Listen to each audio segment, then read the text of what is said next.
I sat down with a guy in the 1100 job series and I asked him, was it worth it? And if you don't know this already, government jobs are broken down into job series. And right now there's over 300 different job series in the government. The 1100 job series is focused on business. If you have a degree in business, if you have experience in business, this is where you should start. The 1102 is focused on contracting. A lot of people are interested in this job series, and for one reason, it's because this job series is on the urgent hire list. There are more direct hire opportunities. Sometimes there could be incentives, relocation incentives, maybe an additional bonus attached to the job. And you will also see more promotional ladder type opportunities throughout this job series. All right, so this guy told me he graduated with a degree in economics. After graduation, he realized he didn't have any relevant experience. So he decided what a lot of people decide. I'm going to jump into the retail world and see what I can do, see how much money I can make. After doing retail for a few years, he was able to jump in on the supply chain side of the private sector. So he did that for a couple of years. The whole thing was about 8 years. 8 years after graduation, he started thinking, what about a government job? Can I get into a government job? He started looking on USAJobs.gov, trying to figure out what type of experience he would need in order to get a government job. Now, while he's doing this, he's learning lessons, right? Because in the beginning, he's submitting a private sector resume. He's submitting a 2-pager. And that's not getting him any results. So eventually he's realizing, I have to tailor my resume. The part that clicked with him is he starts to look at the questionnaire he's filling out for the job application, and he realizes that some of those words in the questionnaire, they're not on his resume. He needed to add them to his resume. Once he made that connection, then he started getting interview requests. Another thing that he learned through all these years of trial and error is that sometimes USA Jobs agencies will post job announcements on a Saturday. So most people don't know that. Everyone's enjoying their weekend. They're barbecuing, they're going to the movies, they're bowling, whatever they're doing. But he wasn't out there. He was waiting for USA Jobs at noon to drop jobs, and he would be applying to jobs on a Saturday. He finally got a job offer for a contracting administrator position within the DoD as a GS7 that had a promotion ladder from GS7 to GS11. This puts you in a program where you can learn, you can get developed, and you can grow.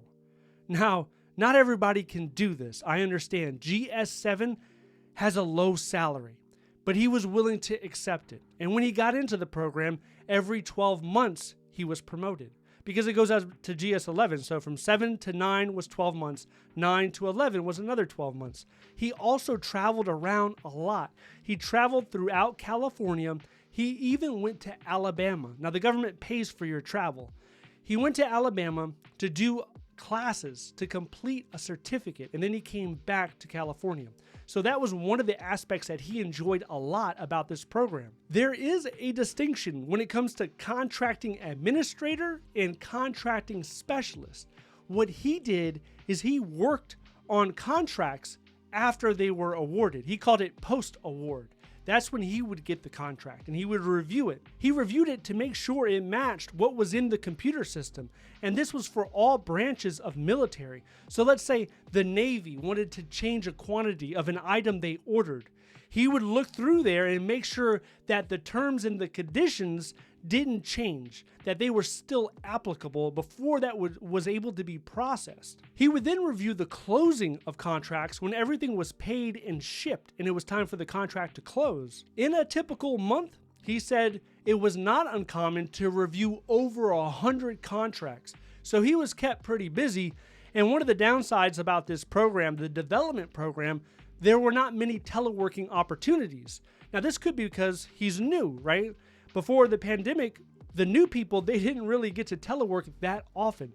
It was mainly for people that knew all of their duties, that had been there for a while. I call them seasoned people, like people that were senior. They had been at the job for 4, 5, 6 years and they knew everything.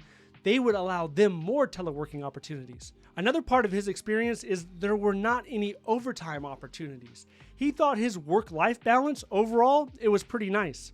His advice for anyone considering getting into the 1102 series is you need to work on your critical thinking skills, because there's not a clear-cut step-by-step guideline that you follow for every contract.